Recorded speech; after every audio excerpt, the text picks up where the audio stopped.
A reverse pivot can seriously negatively impact your ball striking. I'll explain why this can hurt your game, how you can go about fixing it with a really simple drill, and a real-life example journal lesson of us working on eliminating the dreaded reverse pivot.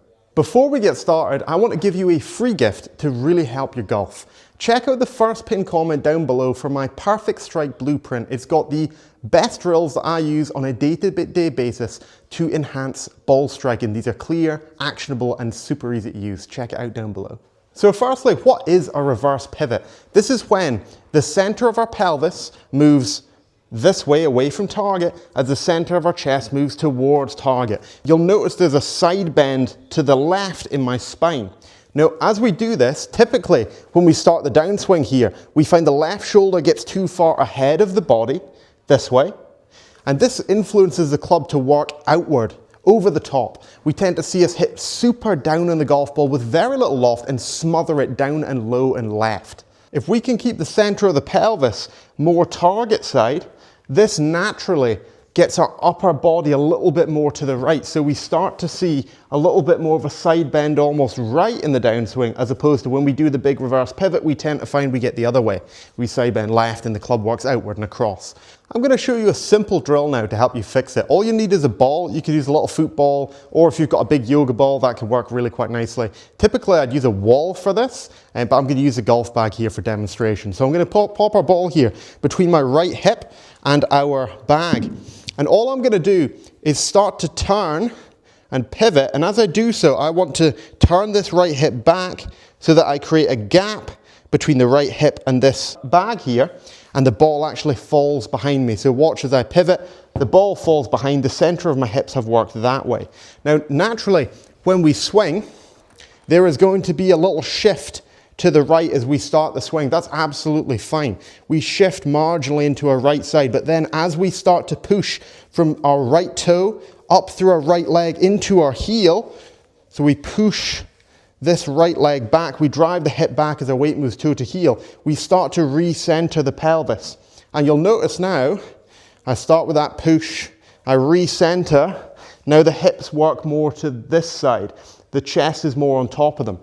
I'm very much a proponent of trying to keep our centers over the top of each other rather than seeing them kind of get out of sorts. Either way, we want to see our center stay a bit more on top. We tend to find a lot more neutrality in this zone.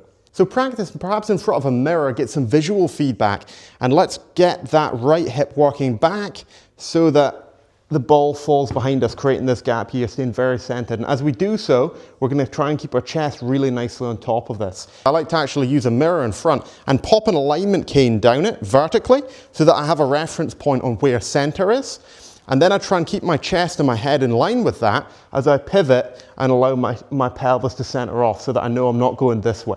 Now, if you want to level this up even more, then we can actually place the ball between our left hip and the wall.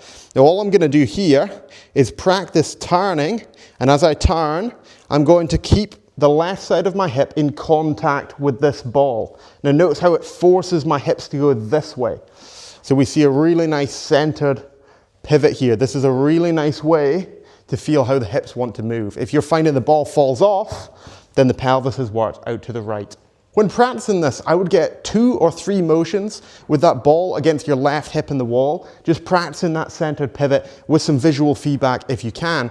And then we can pop a golf club in the way and try and recreate that same feeling in a practice swing. So really slow, can I keep that pelvis left as I pivot? Can I almost feel like exaggerated as if my chest is this way and my hips are that way?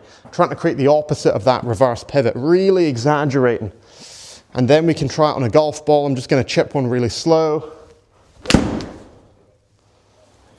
Then we build up the speed. And I would try and view it as you want to do a little bit of drill work, you do a little bit of practice swings, you do some slow-mo shots, then some full swings, then you go back to the start. So we kind of move through those 4 levels.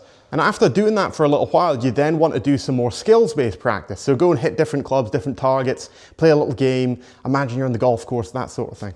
Mixing in some skills practice is important because otherwise your practice can get stale, you can switch off and not get as much from your time as you would otherwise. Thanks so much for watching. I really hope you found this helpful. If you would like to have a deep dive into your golf game and how working together one-on-one from anywhere in the world completely online via my online coaching plans can help you play some better golf, then book in today for a free Better Golf Zoom call. We can chat about your game, I can outline exactly how it all works, and we can get you on the path to playing some really quality golf.